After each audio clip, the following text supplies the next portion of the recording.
Bueno, buenas tardes. Me voy a ahorrar los agradecimientos y esas cosas porque como estamos tanta gente, si no, no vamos a poder decir apenas nada.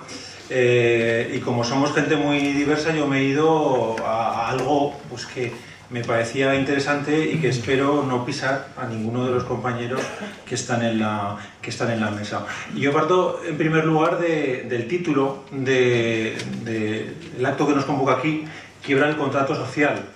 Yo incluso lo que haría sería una enmienda al título, porque yo no sé qué contrato social ha habido en este país, ni qué contrato social ha habido nunca en la práctica política. Desde luego, si estamos hablando de la Constitución, yo creo que el 70% de la gente que estamos aquí no votamos la Constitución por una cuestión de edad, con lo cual, si ese es el pacto social al que se refiere, el contrato social al que se refiere, pues desde luego no es un pacto que nos vincule, por cuanto no tomamos parte en él. En cualquier caso, lo que yo pienso es que el concepto de pacto o contrato social es una ficción construida desde el pensamiento liberal, e incluso yo me atrevería a ir más allá, desde el propio idealismo filosófico, en la medida en que plantea o deja encima de la mesa como origen del Estado el acuerdo entre la ciudadanía, cosa que históricamente, desde luego, no se ha producido, yo diría que en ningún momento, ¿no? Es más, si os fijáis, la tradición materialista filosófica nunca ha utilizado el concepto de contrato social, o el concepto de pacto social. Si nos vamos a los textos de Spinoza, por irnos a la modernidad, sí que es cierto que en algunos de sus textos aparece el concepto de contrato social, pero inmediatamente en su texto político más relevante, el Tratado Político, por lo que aboga es por un proceso democrático constituyente desde abajo, desde la participación de la ciudadanía.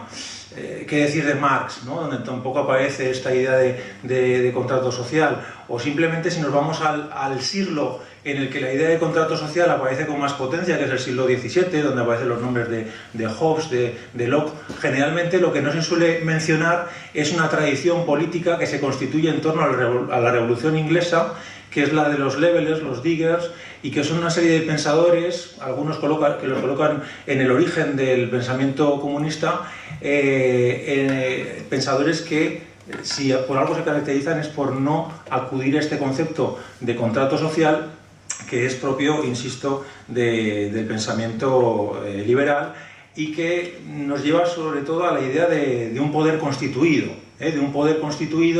establecido, y cuya pretensión es la clausura de todo proceso político.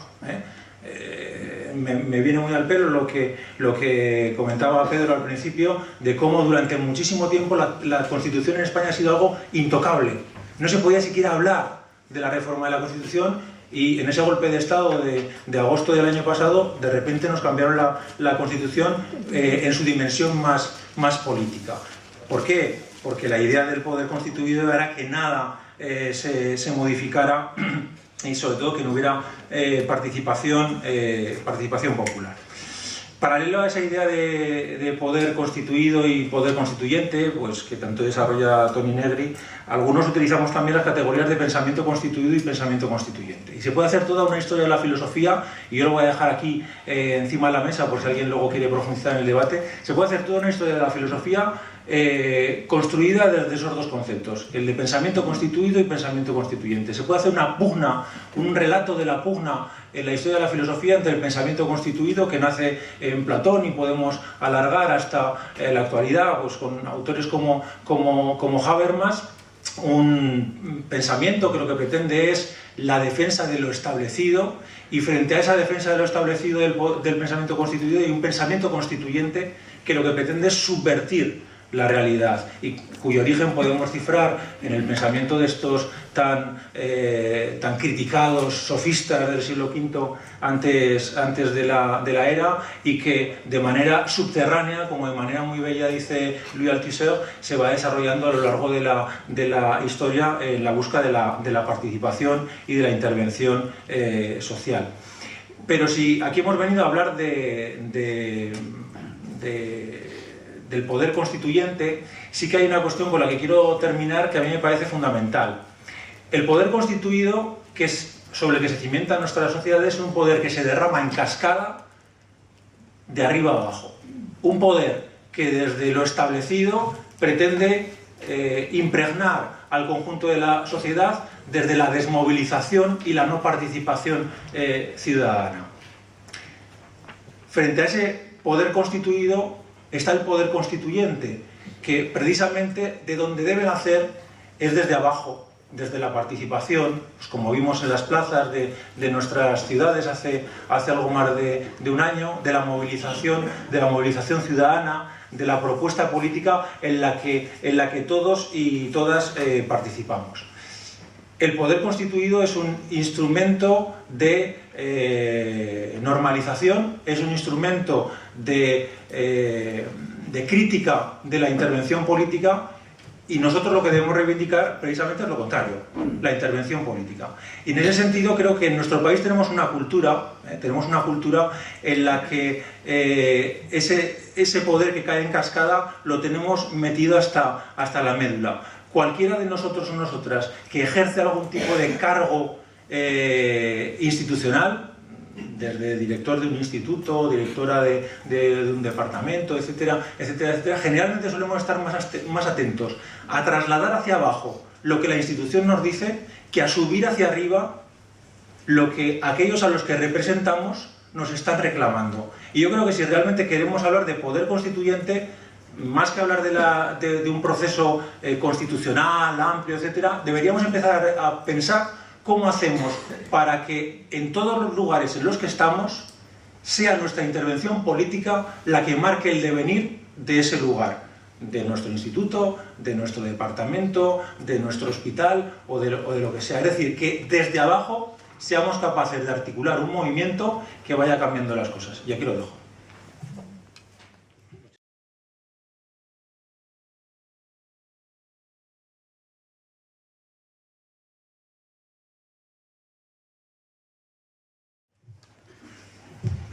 Muchas gracias, buenas tardes. Entro sin más preámbulos. Cuando me propusieron participar en esta mesa, yo pensaba que no tenía mucho que decir, porque no sé hasta qué punto estoy a favor de estos procesos por una nueva Constitución. Y me explicaré. Enseguida pensé recuperar un texto que había escrito hace mucho tiempo y haciendo referencia a la víspera del referéndum para la Constitución española, de la que vamos a celebrar pronto su no sé qué aniversario. Y entonces mi reflexión andaba entre pensando que los avances sociales, políticos y democráticos que se registraban en esa Constitución, vistos desde la noche de la dictadura franquista, parecían un avance importante, significativo, y quizás que durante muchos años ni se soñó.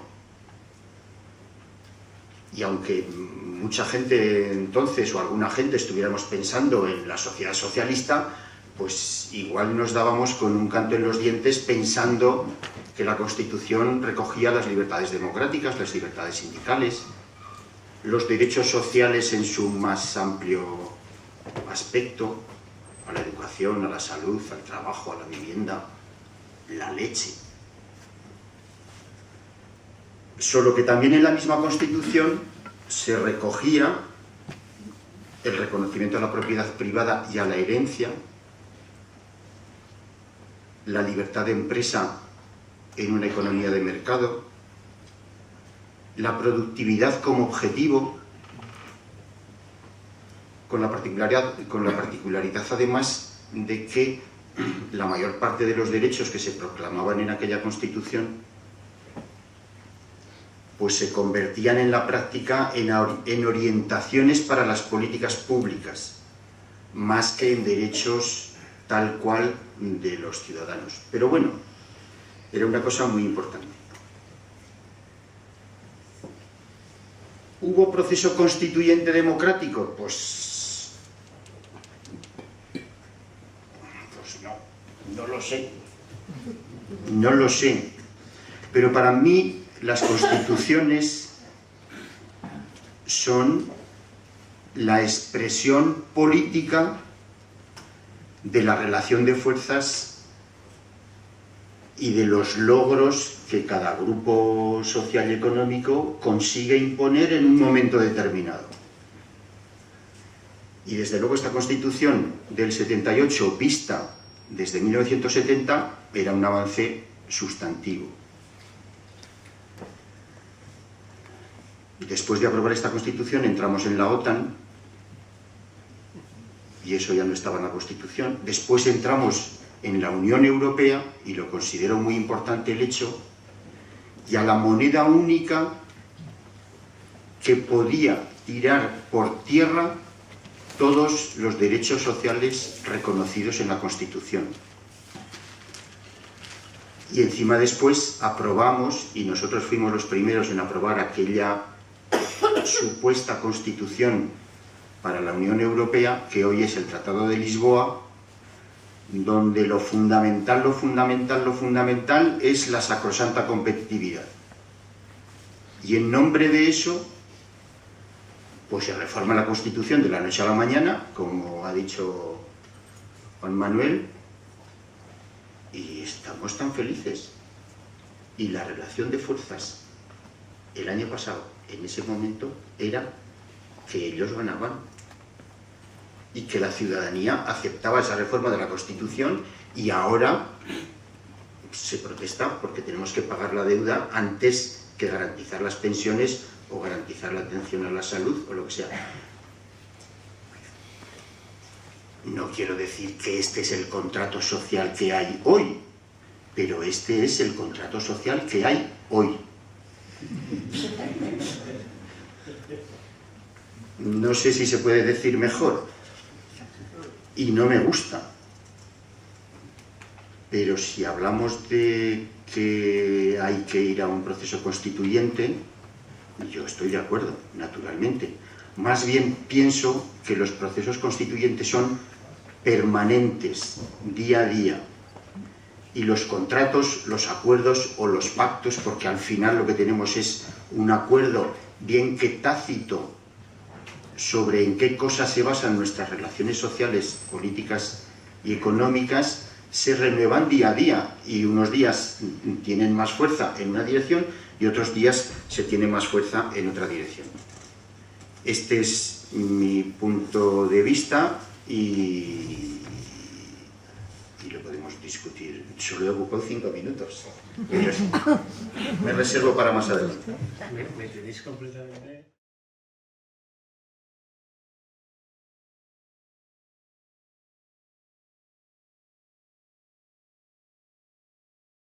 Vamos a empezar por el concepto proceso constituyente. El caso de Ecuador, de todas formas, no es equiparable al de aquí. El caso de Ecuador, no obstante, incluso después de institucionalizarse la Asamblea Constituyente, incluso después de convocarse y de institucionalizarse, de que estaban ya todos los asambleístas sentados, siguió habiendo un amplio proceso de deliberación popular, que es de lo que yo también voy a hablar antes de empezar a hablar. Es decir, que en Ecuador, incluso cuando ya se habían sentado todos los asambleístas, fluían a la Asamblea Constituyente todo tipo de organizaciones y asociaciones populares para decirles a los asambleístas qué pensaban de la mayor parte de los temas. Con lo cual la Asamblea Constituyente de Ecuador se pegó la mitad del tiempo debatiendo con el asociacionismo civil, las organizaciones civiles, pues de qué tenía que ir el asunto, más o menos. Por lo tanto, eso me da pie para decir que un proceso constituyente, cuando se pide un proceso constituyente, ya que Ángela ha discrepado un poco a lo mejor de la oportunidad de un proceso constituyente, no se está pensando ya en convocar unas elecciones a Asamblea Constituyente. Es decir, una cosa es la convocatoria de elecciones a la Asamblea Constituyente y rápidamente los señores constituyentes en la Asamblea haciendo una nueva Constitución, y otra cosa es un proceso que por definición es un itinerario con una serie de fases, el proceso. Y claro, antes de convocar elecciones a una Asamblea Constituyente, un proceso constituyente tiene fases previas de deliberación, de discusión, de información de la ciudadanía, de todos los elementos que van a conformar una Constitución. No hacemos nada convocando a una asamblea constituyente sin que el ciudadano no tenga ni formación, ni información, ni criterio de ningún tipo sobre los elementos a incorporar a una Constitución. No sé si aquí habrá alguien, lo siento por lo que voy a decir ahora, pero el que piense que hay que convocar una asamblea constituyente ahora ya es un mentecato. Es decir, porque los resultados serían absolutamente devastadores y demoledores, precisamente porque no ha habido un proceso constituyente. Es decir, aquí yo creo que casi todos los que estamos aquí en la mesa y fuera de la mesa somos partidarios fundamentalmente de la filosofía, de la política y de la jurídica de un icono democrático que tiene que ser la participación con mayúsculas. Y no vemos la democracia salvo en clave de participación. Y como vemos la democracia en clave de participación, tenemos que ver un proceso constituyente en clave de participación. Por lo tanto, proceso constituyente larguísimo. Hagan falta 1 año, 2, 3 años o 4 años. Y además con unas condiciones y unas circunstancias muy concretas de discusión y de deliberación del propio proceso. Es decir, habría que incluso que exigir, y si no, no hay proceso, porque para que haya un proceso susceptible de ser manipulado o susceptible de ser horadado, como siempre, por los grupos de presión dominantes económicos, que a la vez son los grupos de presión dominantes mediáticos, que son los que transmiten la información y los criterios lógicos de conformación de la opinión pública, pues hasta que eso no suceda, hasta ese momento realmente no hemos hecho nada. Por lo tanto, siempre que se habla de un proceso constituyente, hablamos eso de proceso, no hablamos de una sola fase convocatoria a asamblea constituyente. Sería un absoluto error si alguien pensara que hay que montar una asamblea constituyente pasado mañana.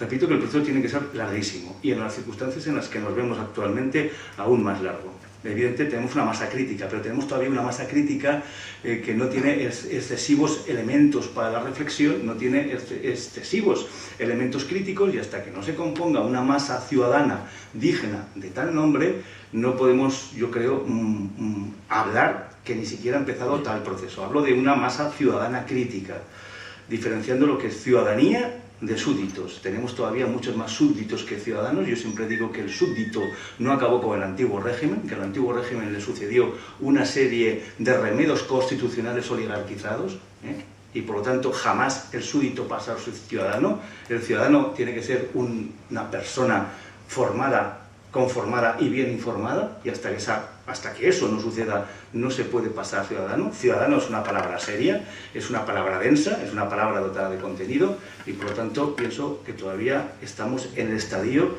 de los súbditos y en una estructura de vasallaje. Y encima tenemos, para simbolizar esta estructura real de vasallaje, tenemos una corona, ¿no? Que evidentemente simboliza todavía probablemente dónde estamos, una corona y una jefatura de gobierno. En una democracia tenemos una monarquía que encima no es excesivamente cuestionada, aunque rechine y sea una antinomia político-jurídica absolutamente brutal y sobresaliente. Monarquía y democracia, gobierno de uno y gobierno de muchos, ¿no? Pues estamos en una democracia monárquica. Encaje de bolillos y cuadratura del círculo, y en eso son especialistas y han sido siempre especialistas todos los grupos de dominación. Todos los grupos de dominación. Y con los grupos de dominación, además, unas cosas que quería decir muchas cosas.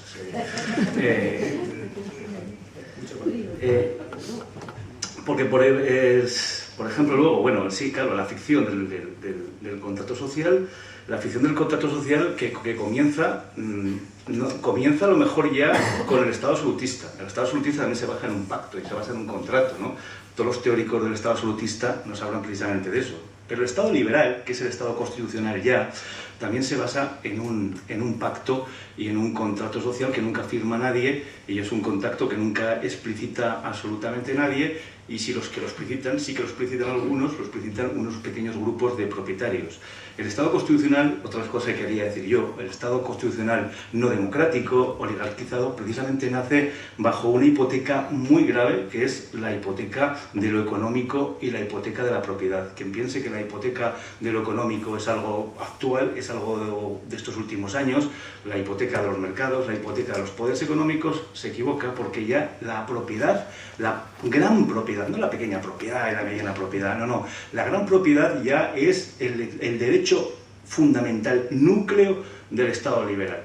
Yo repito muchas veces además en clase que cuando se habla de que lo sagrado desaparece con el antiguo régimen y que llegamos ya a la aurora el liberal y el constitucionalismo liberal y que entonces pasamos ya a un estadio laico exento de cualquier tipo de ribete sacralizado, digo que eso no es verdad, porque la propia Declaración de Derechos del Hombre y del Ciudadano de 1789 habla de lo sagrado, La Declaración de la Revolución Francesa, 1789. Nos vamos al punto 17. ¿Y qué es lo sagrado en la Declaración Universal de 1789? Pues sagrado es la propiedad. Es decir, la propiedad es el único derecho que hace la Declaración de Derechos del Hombre y del Ciudadano de 1789 sagrada. Y claro, a partir de ahí empiezan todos los males, porque los demás derechos pues van todos seguiditos, muy corridos, con rapidez, velocidad, y al final hay un gran artículo, que es el que más ocupa, donde se nos dice sagrado e inviolable el derecho a la propiedad. Y realmente se lo toman en serio. Se lo toman en serio porque desde ese momento van a conseguir que un régimen constitucional solamente sea dirigido por los que tienen dinero. El Estado liberal, que es el antecedente al Estado neoliberal, que es el que tenemos ahora, liberal, neoliberal, y uno tiene también muchísima lógica, tiene una lógica propietarista y economicista de base absolutamente brutal. En el Estado liberal, como casi todos los que están aquí sabemos, solo se podía hacer funcionar los derechos políticos, sobre todo el derecho al voto y el derecho a ser votado, si tú tenías grandes propiedades, si tú tenías grandes rentas, solo podías votar y ser votado bajo ese criterio. Estado liberal que además recuerdo donde todavía había una permanencia brutal de la nobleza, una permanencia brutal de la monarquía que controlaba el poder ejecutivo, que parcialmente podía vetar las decisiones del legislativo y que indirectamente votaba al poder judicial o elegía al poder judicial. También es verdad que con el camino se cae otro elemento del Estado constitucional y del Estado en general, que es la soberanía. Hay que recordar también, ahora cuando hablamos de quiebra del contrato social, cuando hablamos de que todo se derrumba, de que todos estos iconos teóricos son falsedades, hay que hablar también de otra gran falsedad, que es incluso previa al Estado constitucional y a la democracia, que es la soberanía. La soberanía, nosotros, los profesores de Derecho Constitucional, incluso los moderados, los conservadores, pues cogen a un señor que se llama Carré de Malver, que a finales del siglo XIX puso sobre un folio una definición muy bonita de soberanía. Soberanía del Estado. ¿Qué es la soberanía del Estado? Pues bien, soberanía del Estado es la superimposición de la soberanía nacional y popular sobre los poderes internos y sobre los poderes externos. Es decir, el gran poder del Estado, el monopolio de la fuerza y de la coacción, la única legitimidad ante grupos de presión internos y ante grupos de presión externos. Y en segundo lugar, decía, ya para acabar, y la independencia de un Estado respecto a otro, que por supuesto no se tiene que ver ni presionado ni coaccionado, y eso realmente es la soberanía. Se supone que si no existe eso, no existe elemento soberanía, y si no existe elemento soberanía, no existe el Estado, porque en el Estado también nosotros enseñamos que son tres elementos: población, territorio y soberanía. Si se nos cae la soberanía, se nos cae el Estado. Por lo tanto, ¿ahora dónde estamos? ¿Tenemos realmente soberanía? ¿El Estado y los Estados son soberanía o son instrumentos al albur de los grupos de presión nacionales o internacionales? Y si estamos al albur de grupos de presión nacionales e internacionales, no tenemos soberanía. Si estamos al albur de otros Estados, no tenemos soberanía. Y si no hay soberanía, no hay Estado. Últimamente a mí me gusta hacer muchísimo una gracia, que es que no tenemos Estados, tenemos entes administrativos, con mayúsculas, ¿sí? Ente administrativo, pero no son Estados. Hay que ser también muy serios al hablar de Estado, como hay que ser muy serios al hablar de contrato social o al hablar de Estado constitucional. Por lo tanto, ya no es que no tengamos democracia, Estado constitucional, es que no siquiera tenemos ya Estado, sino que tenemos una especie de entes administrativos. Es verdad que a mí también quería decir que el Estado constitucional tuvo un momento de perfección y de... Ya tengo la tarjeta amarilla, No he empezado. No he empezado, no. Pero bueno. Como que falta mucha gente para hablar, ya lo dirán, supongo, todo lo que tenía que decir, porque es que hay muchísimas cosas que decir. Pero bueno, esto es la base. Yo, en definitiva, como profesor de Derecho Constitucional, aquí lo que tengo que sentar es la base sobre los criterios y los elementos teóricos fundamentales, que son todos los que acabo de desgranar ahora mismo, y sobre los que se construye toda la falsedad de mi asignatura. Toda la falsedad de mi asignatura, cuando todos se dedican a hablar de estos conceptos en plan puro, como si la realidad realmente fuera así. Y luego no ponen en relación nunca, digo los profesores de mi asignatura, la realidad con los conceptos, ¿no? Sino que los escupen, los remiten a definiciones maravillosas de los manuales y luego los piden en los exámenes. Y hablo del Estado liberal. Hablo del Estado liberal y de lo que era el Estado liberal, un Estado oligárquico de propietarios, no solamente económico, sino político. Dominaba el dinero. No hablo de Estado democrático porque el Estado democrático que dicen que está entre el liberal y el social es que no existe para mí. No existe porque nunca se dan las condiciones para que exista un Estado democrático. El sufragio universal no es sinónimo de Estado democrático. No es sinónimo cuando hay estados de excepción permanentes, cuando hay guerras internas, cuando hay guerras coloniales y cuando hay una soberanía compartida que ocupa prácticamente a toda Europa menos 3 repúblicas antes de la Segunda Guerra Mundial. Es gracioso cuando se habla de los fascismos. Los fascismos, qué malos eran los fascismos. Sí, los fascismos eran muy malos, pero teníamos toda Europa menos 3 repúblicas con monarquías, como he dicho antes, con modelos de soberanía compartida. Es decir, con reyes que elegían al Ejecutivo, podían vetar el Legislativo y elegían indirectamente el Judicial. Esa era la Europa democrática que en teoría se confrontaba con los fascismos. La lógica antidemocrática estaba instalada ya en Europa a la llegada de los fascismos. Estaba instalada una lógica antidemocrática, estaba instalada una lógica belicista y estaba además, para colmo, vino una quiebra económica en función de una estructura especulativa que generó la crisis del 30. ¿A qué os recuerdan todos estos elementos que acabo de mencionar ahora? Pues probablemente a la situación actual, donde hay una quiebra también de los mismos elementos. Claro, cuando viene el fascismo dirán que el fascismo es muy malo. No digan ustedes que los fascismos, los totalitarismos y la desafección de la gente por lo político viene dado porque usted pone las condiciones objetivas para que así sea, y lo que hace es desconstitucionalizar absolutamente todo. 2 minutos para hablar de desconstitucionalizar absolutamente todo. Uno para decir que sí que existió el Estado social. Existió un momento brillante en la historia del constitucionalismo occidental que fue el Estado social. El Estado social se creó después de la Segunda Guerra Mundial, ante la catástrofe tan absoluta, ante los miedos de todos y ante la debilidad de los grupos de presión que había después de la Segunda Guerra Mundial, y con una sociedad civil popular, incluso un poquitito proactiva, pues se generó un Estado social. Y por supuesto ante la Unión Soviética y el peligro de contagio de un modelo que cubría elementos sociales básicos a la población. Eso es lo que configura el Estado social. Y entonces los grupos de presión se achantan y realmente ceden mucho espacio y mucho poder. Y se genera eso, se genera lo que es un Estado social de verdad. Porque eso es un tema importantísimo aquí, porque teóricamente estamos en un Estado social, pero hay que ser exigentes con todas las palabras y conceptos que he dicho yo antes, pero también con Estado social. Un Estado social son sobre todo una panoplia de derechos sociales muy amplia, una intervención del Estado en la economía, intervención policía administrativa, intervención real para evitar que los grupos de presión y los poderes fácticos se hagan con el control de la estructura económica. Y también un Estado social tiene mucho que ver con una división de poderes real, es decir, allí donde se controla y el poder es transparente. Eso dura 30 años porque desde el 75-80 hasta aquí en Europa se dedican a cargárselo. En España no nos da tiempo ni siquiera eso. En España nos da tiempo a generar derechos civiles, a generar derechos políticos nuevos, digamos, y a consolidar derechos sociales que el franquismo, digamos, en su digamos, vocación paternalista había generado ya, igual que habían generado la dictadura portuguesa, ¿no?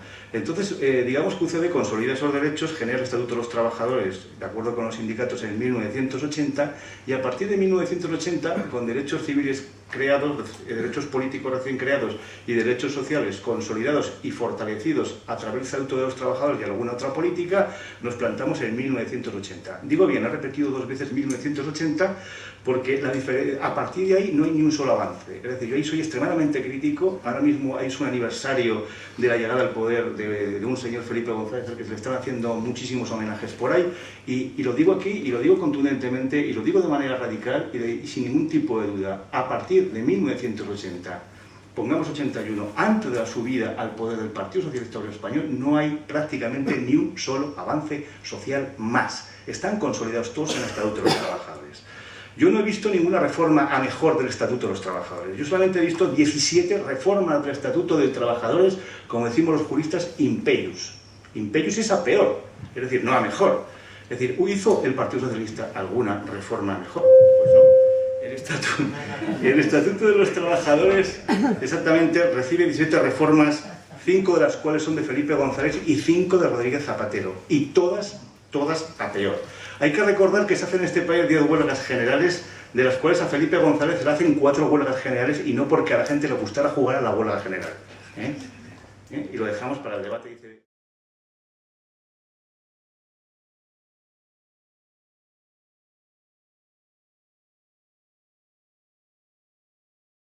Sí, pues sí, muy brevemente, tampoco voy a hacer preámbulos y me viene muy bien la intervención anterior porque realmente ya se estaba metiendo en la primera parte de la mía, pero me ha ido muy bien porque efectivamente lo voy a retomar exactamente ahí. Yo tenía apuntado, no es casualidad, no habíamos quedado de acuerdo, yo tenía apuntado que el estado del bienestar aproximadamente tiene 2/3 de siglo, unos 60-70 años. De esos 2/3 de siglo, 1/3 nos hemos dedicado, bueno, en los países avanzados, España ya sabéis que llevamos el paso cambiado, nos hemos dedicado 1/3 a crearlo y constituirlo, digamos, el apogeo efectivamente sería a finales de los 60, y otro 1/3 a destruirlo. Esa es un poco la marcha. A partir del año 80, efectivamente, 75-80, hay una ruptura total. Y en esas estamos, pero ya llevamos mucho tiempo destruyéndolo, muy paulatinamente, eso sí, no nada de cosas fuertes, pero que al cabo del tiempo, en 30 años, da tiempo a muchas cosas. Nosotros, como ya sabéis, en España nos hemos incorporado con retraso y es una pena que justo hemos empezado cuando ya la fiesta, la música se paraba. Entonces, la cosa es así. Entonces, eso es en cuanto al estado de bienestar. Pero fundamentalmente, cuando yo pensaba que iba a hablar aquí, ¿qué podía aportar? Mi idea es hablar sobre distribución de renta. Como la distribución de renta, vais a ver que sigue un proceso muy mimético a este proceso del estado de bienestar. Van por ahí los tiros. Entonces, hay 3 dimensiones a la hora de hablar de la distribución de renta. La distribución de renta es cómo se reparte la tarta, cómo se reparte lo que producimos entre la gente, inicialmente a través de salarios y beneficios, y posteriormente a través de la redistribución, a través de impuestos y subvenciones, y sobre todo en especie, porque el estado del bienestar, no olvidemos que es una redistribución en especie. Nosotros pagamos unos impuestos, una serie de cosas, y el Estado nos lo devuelve en forma de, básicamente, 2 cosas, pues 3, sería pensiones, sanidad y educación. Y esta es la forma en la cual el grueso de la gente, digamos, que mantiene unos niveles económicos y generales, pues dignos. Ese sería un poco, ya no me atrevo a decir contrato social, vamos a llamarle contrato social implícito, tácito, o estado social, o como queréis. Entonces, las 3 dimensiones que quería hablar yo son, primero, en cuanto al espacio y el tiempo. La dimensión de la distribución de la renta a nivel mundial, a nivel global, entre países, también, curiosamente, sigue una evolución hasta los 75-80 y después otra. Hasta los 75-80 lo que observamos es que entre los países ricos, llamados ricos, y los países pobres o en vías de desarrollo, había una divergencia cada vez mayor. Cada vez las diferencias eran mayores. Pero desde los 80, con la globalización, hemos observado que esas divergencias empezaban a disminuir porque daos cuenta que los chinos y los indios son mucha gente. Y entonces, cada vez que decimos que la distribución de renta a nivel mundial es penosa, siempre nos salen gente diciendo, sí, pero ten en cuenta que ahora los chinos están mejorando, ten en cuenta que los hindúes... Entonces está, bueno, efectivamente hay cierta convergencia post-1980 a través de la globalización. De qué manera todos somos conscientes. Eso es entre países. Pero dentro de los países hay un fenómeno que también, curiosamente, es hasta 1980 y desde 1980, algo debía pasar gordo ahí, porque observamos que dentro de los países la distribución de renta hasta 1980 era, y después de la Segunda Guerra Mundial, bastante más equilibrada que después. De hecho, las clases medias que conocemos se formaron en esa época, no existía tal cosa antes, y fue consecuencia del pacto, o como le queráis llamar, posguerra. Y eso es hasta 1980, pero desde entonces lo que observamos es una divergencia cada vez mayor. Es verdad que a unos ritmos pequeños, pero claro, en 3 décadas es enorme. Hasta hace aproximadamente 5 o 10 años, cuando decías estas cosas, te decían, pero eso tiene su justificación. ¿Cuál es la justificación que se daba a esa divergencia que era ya evidente en los años 90, 95, cuando empezábamos a llamar la atención? Date cuenta que la globalización implica eso. Amigos, si las familias de esos países emergentes tienen más renta, es porque la han llevado allí las empresas que aquí no están. Y por tanto, amigo, tendrás que repartir entre los trabajadores de Occidente a los trabajadores de Oriente. Y entonces lo que quitas de aquí tienes que ponerlo allá. Así que, amigo, ten en cuenta eso. Y otra cosa que tienes que tener en cuenta es que el proceso técnico requiere formación y cualificación, cosa que hay gente que no tiene. Por lo tanto, tendrás que tener claro que la remuneración de ese factor escaso tendrá que crecer. Y por tanto, eso también genera divergencia. Entonces ellos se montan una película en la cual la sociedad se divide en dos, se llaman el 80-20. El 80% la gente sin cualificación, que tiene que aguantarse perder un poder adquisitivo más bajo, o mantenerlos a duras penas, y un 20% que le va bien, bien sea por cualificación o porque es muy listo y muy emprendedor y todas esas cosas, mitologías neoliberales. Bien, muy bien. Entonces ahí tenían ya hasta los 90, 95 por ahí, esa era la contestación que te daban y no permitían ningún tipo de discusión posterior. Pero ¿qué ha pasado? Que desde entonces los datos han empezado a aparecer y la divergencia es brutal. Es tan gorda que ahora mismo ya hasta la gente más reaccionaria pues habría que reconocer que es así. Entonces, ¿cómo hemos podido tapar semejante agujero que se ha generado durante estas 3 décadas ya de divergencia interna dentro de Occidente? Pues muy sencillo, hemos tenido 3 vías de taparlo. Trabajando como burros, porque en las familias ahora trabaja más gente que antes. Si os dais cuenta, trabaja el doble de gente. Hombre, si trabajando el doble no tenemos un poco mejor de nivel de vida, ya sería la hostia. Pero cuando tú divides por persona, ¿qué ocurre? Pues lo que ocurre es que la renta en términos reales, que es lo que la gente le echa la culpa al euro, otras cosas, pues no es mayor que en los años 70. Esa es la realidad. En los salarios medianos por hora son ahora más bajos que los 70 en términos reales, contando la inflación. Conseguimos vivir un poquito mejor trabajando como burros, es decir, trabajando más gente en casa. Y cuando eso no llegaba, y eso ya a mediados de los 90, cuando nosotros empezamos a lanzar alarma sobre esto, ya no llegaba, ¿qué ha ocurrido? Pues que nos hemos endeudado hasta las orejas, así de sencillo. Nos lo han facilitado y aquí estamos, y de aquellos polvos pues vienen estos lodos que son, pues el quiero y no puedo efectivamente, pero fomentado porque la distribución de renta es tremenda. Y entonces ya termino con la tercera dimensión que a mí me interesa mucho, porque esta no sé si la gente es consciente de ello. Tenemos el 80-20, pero realmente aquí los que se lo han llevado crudo son mucho menos del 20%.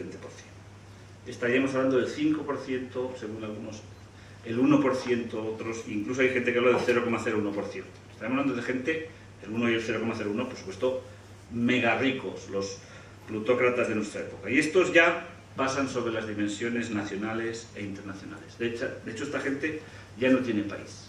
Pueden estar nacionalizados, algún pasaporte tendrán, pero normalmente suelen pasar el verano en sitios cálidos, el invierno en estaciones de esquí, y la verdad es que les importa 3 pepinos lo que pase en los países supuestamente de origen. Y esta gente son las que están ahí ahora y se lo han llevado crudo absolutamente todo, y estamos hablando de rentas del capital, pero también de rentas supuestamente salariales. O sea que no es una cuestión ya de nuestros plutócratas de los años 20, que fíjate como decía antes Francisco, son los que estuvieron a punto de llevarnos y nos llevaron de hecho a lo que pasó, pero son en comparación mucha más gente, pero sigue siendo un porcentaje de la población pequeño. Pasa que el poder que tienen ahora es relativo a eso. Yo creo que incluso mayor que el que tenía entonces, aunque eso ya pues luego el debate lo podemos hablar. Entonces el asunto está en que el pacto, contrato o lo que se quiera, estado social, lo que sea, sí que hubo un momento que parece ser que funcionó y ahora, pues por las circunstancias que sean, está roto totalmente. Porque claro, la otra amortiguador que hemos utilizado era el estado del bienestar. El estado del bienestar también ha estado cubriendo un poco el hueco ese. Y la verdad es que mucha gente de la clase media no ha sido consciente de eso, pero realmente cubría muchísimo. Y desgraciadamente se van a dar cuenta ahora cuando desaparezca esa manta, verán el frío que hace fuera. Y entonces en esas estamos, mirando de la manta, pero que es una manta que se ha tenido que poner porque realmente estábamos en pelotas. Esa es la circunstancia. ¿Y cómo nos hemos quedado en esa circunstancia? Pues por un proceso lento, muy lento, que no viene de ahora, sino que viene de mediados de los años 70 de distribución de renta en sentido inverso. Y esto, por supuesto, los impuestos no lo han compensado, y en esas situaciones es la que nos despertamos ahora a ver si conseguimos de alguna manera el 99,9% de la población, según algunos 99 como dicen en Wall Street, pues decirles que, en fin, que esto no era lo que habíamos hablado, básicamente.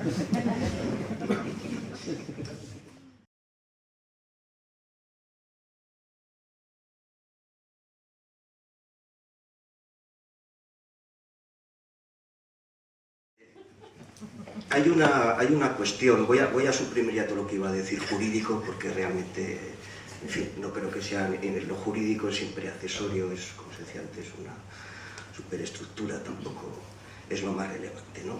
Sí que iba a decir que yo estoy muy contento con esta Constitución, si alguna vez se aplicara, ¿no?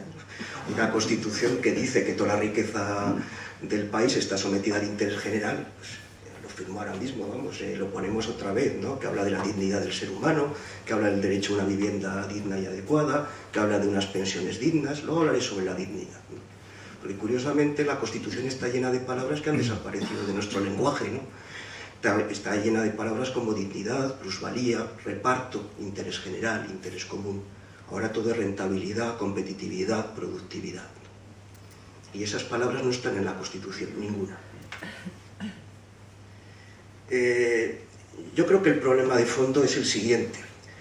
Lo planteó Maquiavelo hace ya mucho tiempo. Para muchos Maquiavelo es el primer demócrata moderno. Tiene muy mala fama, ¿no?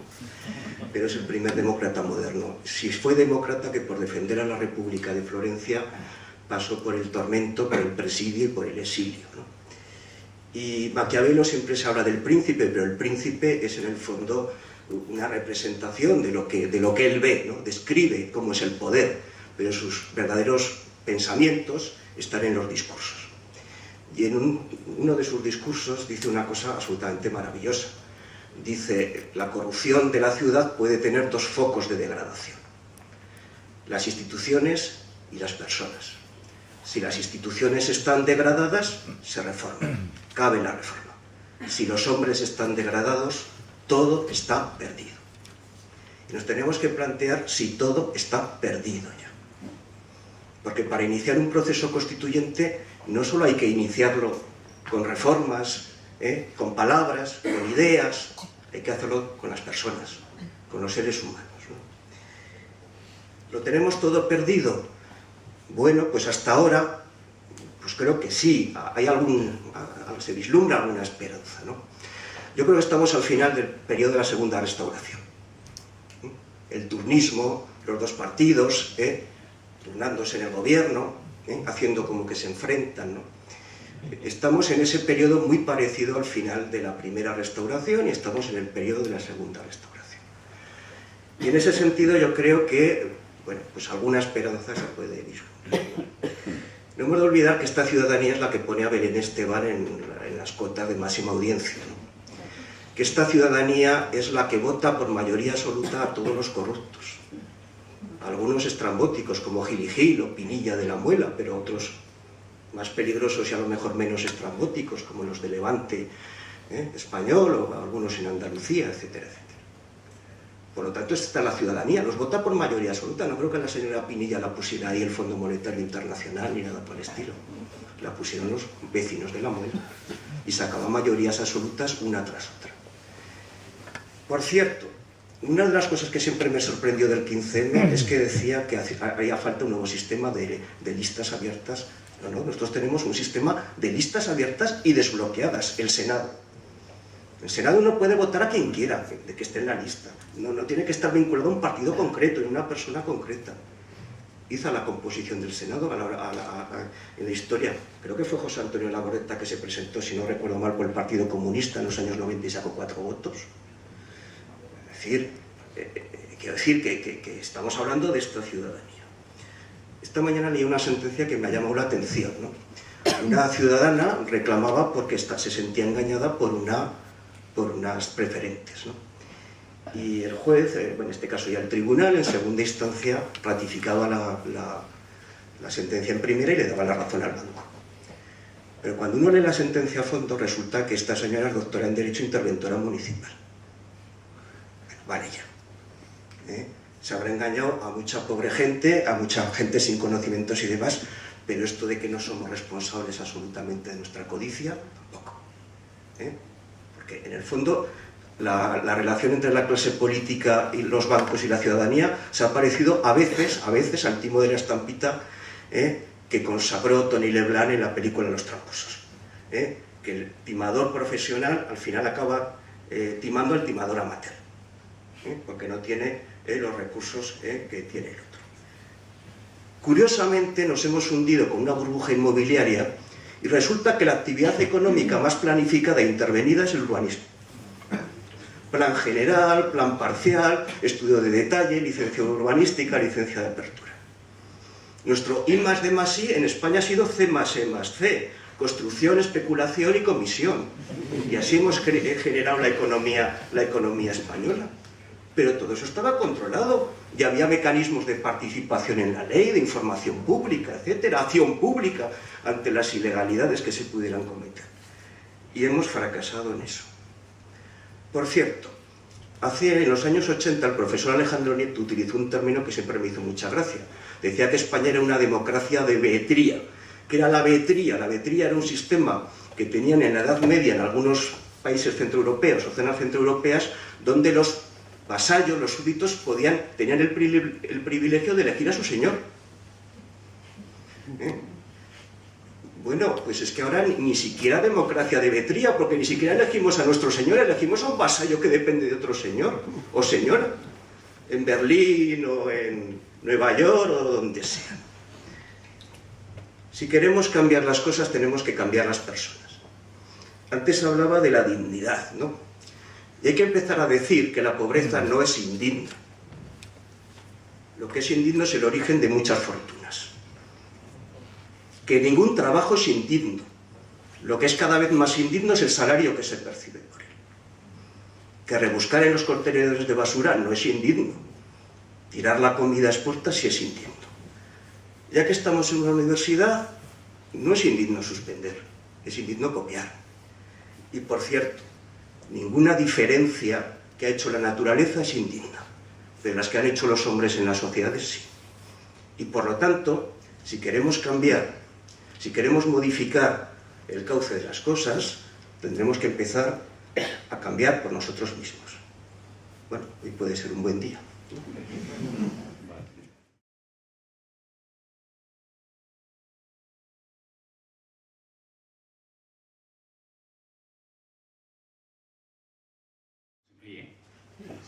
Bueno, pues yo voy a hablar de una cosa que os va a sorprender un poco. Yo voy a hablar del Estatut de Cataluña.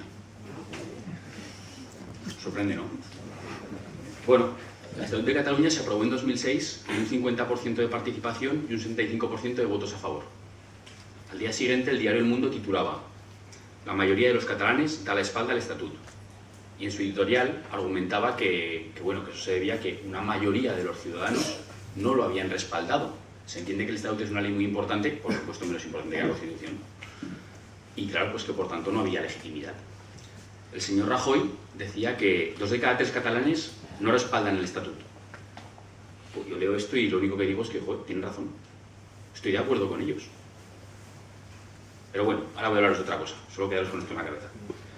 A mí me dijeron que viniera aquí básicamente porque dicen que soy joven. Tengo 32 años. Eso significa que cuando se aprobó la Constitución yo tenía menos 2 años. La Constitución, esto no hay mucha gente que no lo sabe, no la aprobó la gente que tenía 18 años o más el día de la Constitución, sino los que tenían 21 o más. Había que tener 21, no 18. Entonces, haciendo una resta rápida, 78 menos 21, 57. Todos aquellos que han nacido después del 57 no han tenido la oportunidad de votar la Constitución española. ¿Vale? Rápidamente, haciendo otra resta rápida, 2012 menos 57, o sea, 112 menos 57, salen 55 años. Todos aquellos menores de 55 años no hemos tenido la oportunidad de votar la Constitución española. Todos los menores de 55 años, según el Instituto Nacional de Estadística, somos el 70% de los ciudadanos. 70% de los ciudadanos en este país no ha tenido nunca la oportunidad de votar la Constitución. Bueno, pero también se nos dice que esta Constitución fue ratificada por amplias mayorías, todo el mundo estaba a favor y estas historias, ¿no?, que nos cuentan. Bueno, la realidad es que el 33% de los ciudadanos con derecho a votar se abstuvo. 33, un tercio de la ciudadanía no votó. Ahora los datos os van a sorprender un poco al que se lo sepa, porque yo los he calculado con un poco más de rigor, los he hecho sobre el censo. Claro, no hay que caer. Cuando nos dicen votos del Partido Popular, 40% de los votos emitidos, no del censo es mucho menos. Bueno, pues el 5,3% del censo dijo que no a la Constitución. El 2,3% votó en blanco y el 0,5% votó nulo. Si sumamos todos, son más del 40% de la población no respaldó la Constitución.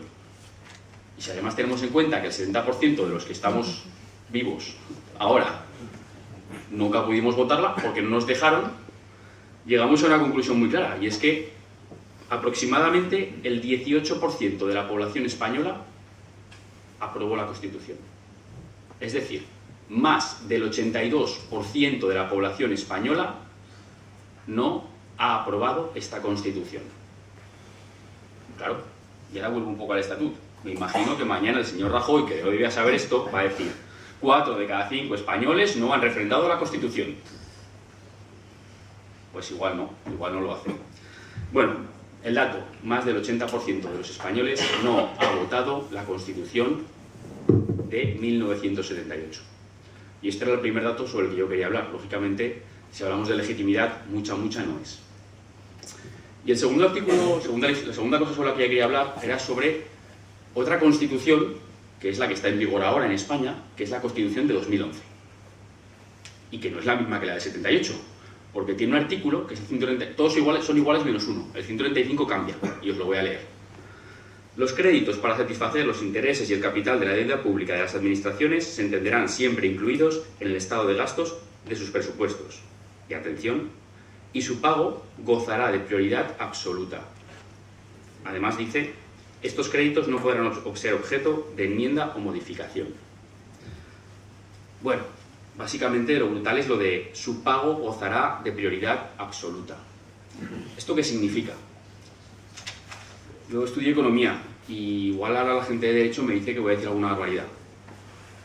En nuestra Constitución se dice que esto es una monarquía parlamentaria, han dicho que esto es un poco extraño, pero podría ser una república, somos un Estado autonómico, pero podría ser un Estado centralista o un Estado federal.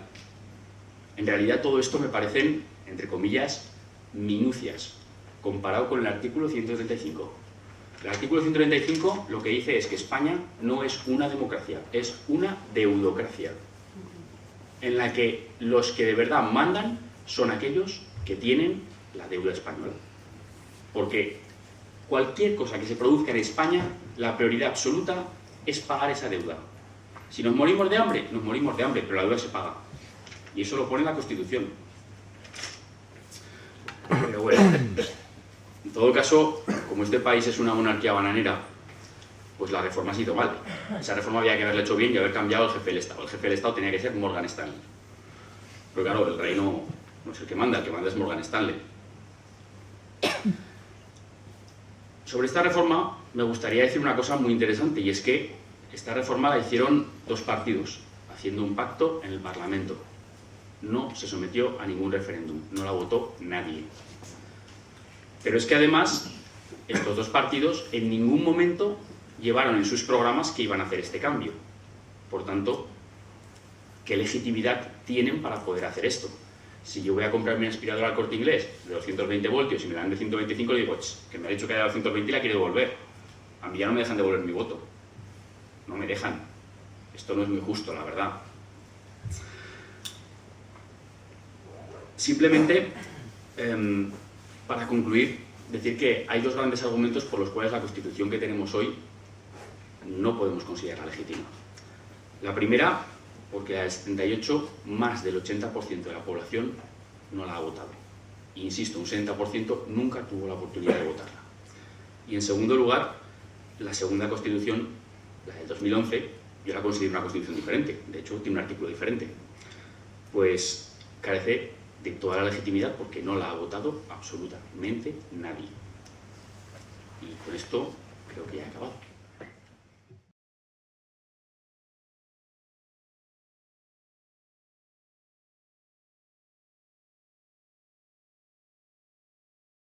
El mayor problema que tiene la Constitución del 78, en mi opinión, no es ni su contenido, que tiene, ahí hay de todo, ni su legitimidad siquiera, porque sí, hubo mucha gente que no la votó, la mayoría de la población actual efectivamente no la votó, pero esa mayoría de la población actual sí que puede votar, ha estado votando y puede votar y podrá votar mañana a fuerzas políticas que lleven, que levanten la bandera de un nuevo proceso constituyente y levanten la bandera de una nueva ruptura.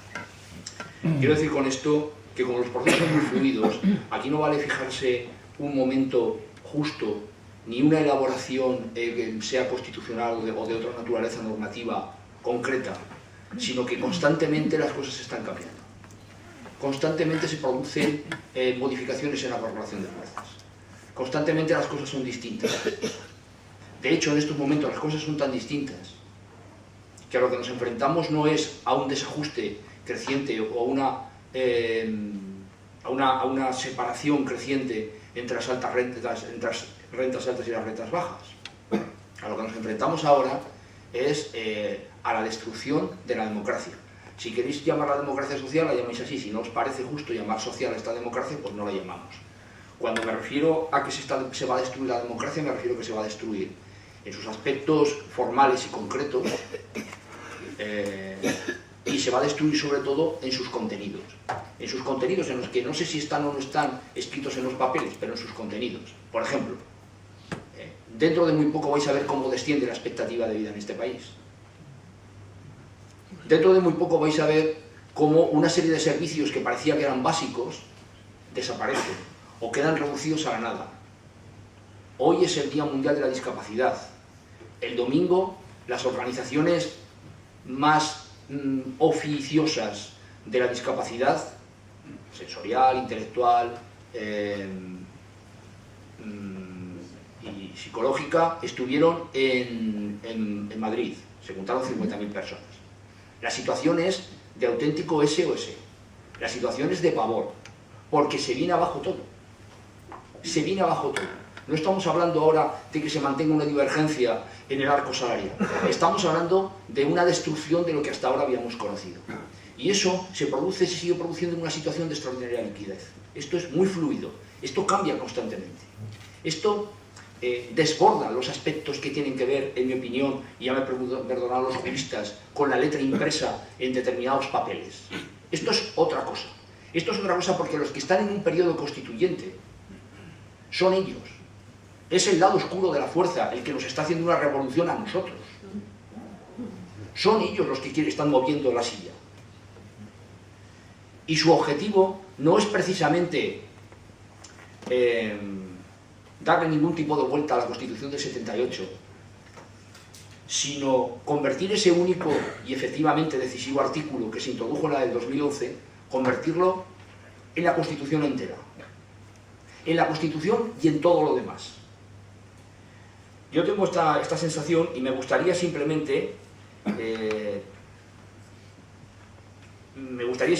hacer algunas anotaciones a este respecto. A mí me preocupa fundamentalmente que en estos momentos la correlación de fuerzas es muy mala porque los intereses populares están caídos. Están intentando volverse a poner de pie después de un largo periodo de apatía y de absentismo político y organizativo.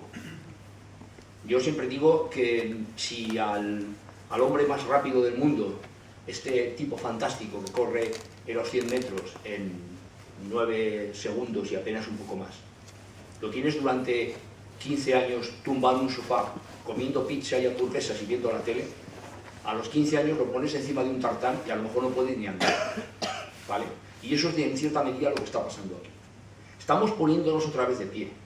Estamos arrastrando las divisiones de las organizaciones que tradicionalmente han defendido los intereses populares, los intereses de los trabajadores. Bueno, las mareas han surgido, y me parece espléndido, como una manera de superar la división, la fragmentación, la inoperancia, el burocratismo. Tenemos un problema muy serio. Las fuerzas políticas y las organizaciones sociales que en teoría defienden nuestra posición, la gente que de alguna manera tendría en este proceso fluido que están introduciendo nuestros intereses y defendiéndolos, están en una crisis terrible. Y esa crisis a mí personalmente no me hace ninguna gracia, me produce horror. Ver al Partido Socialista como está, me produce horror. Ver las limitaciones que tienen otras fuerzas políticas, incluida Izquierda Unida, para romper un cierto un cierto techo, que es un techo, por cierto, bien bajito, y salir de ahí y eclosionar, me produce terror. Ver a los sindicatos mayoritarios en la situación en la que están, y poco a poco se van soltando, la verdad es que, bueno, las circunstancias objetivas les hacen ir cogiendo algo de músculo, me da miedo, sinceramente me da miedo. Porque yo creo que un proceso constituyente no es un momento, alguien lo ha dicho muy bien antes, no es un momento en el que se reúnen una serie de señores, negocian, pactan y ponen unas cosas por escrito. Un proceso constituyente no solamente tiene una extensión, es que tiene una intensidad. Un proceso constituyente es un estado de ánimo colectivo, es un estado de movilización popular. Los procesos constituyentes más interesantes que se han producido en la historia de Occidente han sido la consecuencia de actos revolucionarios, actos de fuerza. Y un proceso constituyente, y voy a ir terminando porque si no me tocará la campana, requiere una serie de cuestiones. Algunas las tenemos, otras no. Y estoy hablando ahora del proceso constituyente que a nosotros nos interesa. No voy a gastar ni un miligramo de saliva en explicar que estamos ahora dentro de un sistema político y social que ha hecho crisis y que se está yendo al garete. Y que además es despreciado por los propios que teóricamente lo sostienen. Yo creo que ahora necesitamos una serie de condiciones. Algunas se están dando ya. Un proceso constituyente necesita un estado de movilización popular. Y ese estado se está produciendo, a pesar de todo. Se está produciendo con elementos espontáneos, con participación de las organizaciones tradicionales, con la integración o la confluencia de los unos y de los otros, pero se está produciendo una necesidad de cambio. Esto es más complicado. Esto es más complicado porque el imaginario colectivo en España, en el resto de Europa, en buena parte del mundo occidental, le tiene miedo al cambio. La gente percibe e intuye que el cambio puede ser para peor. Pero sí que, por otro lado, están emergiendo unas necesidades de transformar las cosas, porque todo el mundo se da cuenta de que esto no funciona. No puede ser que enchufes la televisión y veas que hay otro sinvergüenza más que está imputado. Pero si es que hoy han cogido al que era expresidente de la COE y lo han detenido. Si es que la gente alucina en colorines. Si es que la gente dice, ¿pero qué coño es esto?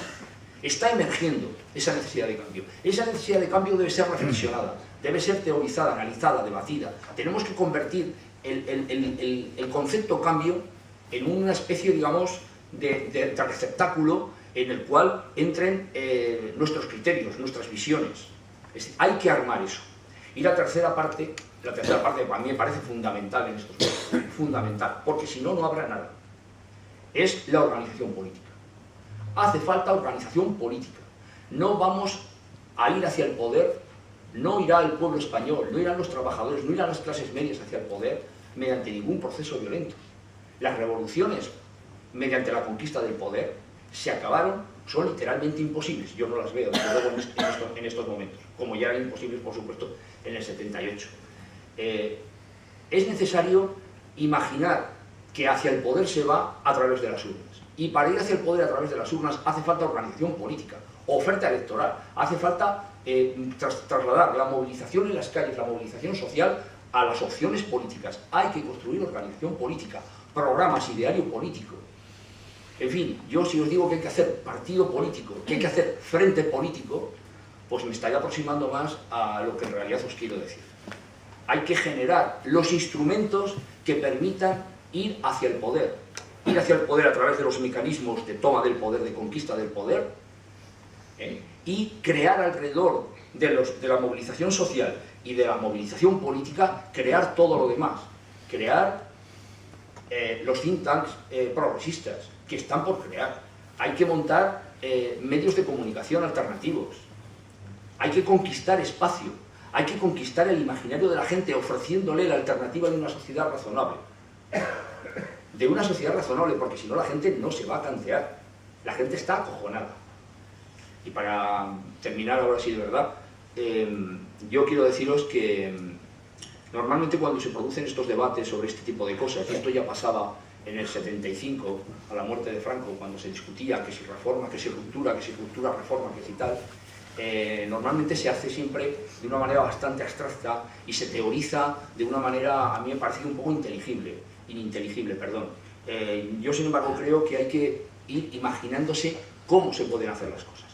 Yo este sábado estaba en una cena y había un amigo mío y ex camarada de los tiempos del cuplé, que me decía, hombre, ya verás tú, y no habrá un momento en el que la gente ¡pam!, tenga un estallido y la gente y ocupe el Congreso. Y yo decía, sí, bueno, ¿y luego qué? ¿Montamos los 70.000, 80.000, 100.000 que hay allí en el supuesto de que todo esto fuera posible? Que no lo es, que no lo es. ¿Qué montamos? ¿Una asamblea para decidir qué hacemos una vez que ya se ha producido ese fenómeno? Es necesario articular las cosas de tal manera que lo que queremos conseguir sea posible, que lo podamos imaginar, que podamos hacernos una idea de cómo van a ser las cosas.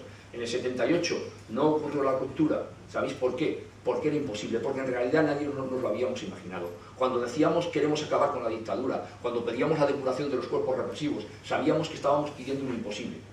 Porque los medios represivos, el aparato del Estado, el ejército, tenía una capacidad de coacción tan tremenda que era imposible en aquellas circunstancias ir más lejos, en mi opinión, de lo que se fue. Esa era la correlación de fuerzas. Lamentablemente dejamos las cosas donde estaban, delegamos en los que se apoderaron entonces de la acción política, delegamos de una manera absoluta y bueno, y hemos llegado hasta donde hemos llegado. Yo lo que os invito es a que tengamos en la cabeza, a que en nuestro imaginario vaya entrando la posibilidad de retomar la cuestión. Yo creo que los hombres hay de todo, hay gente malvada y hay gente buena. Yo creo que las ideas y, por supuesto, las instituciones siempre son susceptibles de salir de la crisis, de renovarse, de refundarse, de reorganizarse con otros criterios y, en una palabra, lo que necesitamos en estos momentos, que es tener alternativas, esperanzas y una solución. Una solución que al menos podamos imaginarla y nos, como diría yo, nos conforte en estos momentos de tribulación. Amén. Bueno, creo que os habéis portado muy bien, todos los ponentes, ha habido autodisciplina y yo creo que se merece un aplauso porque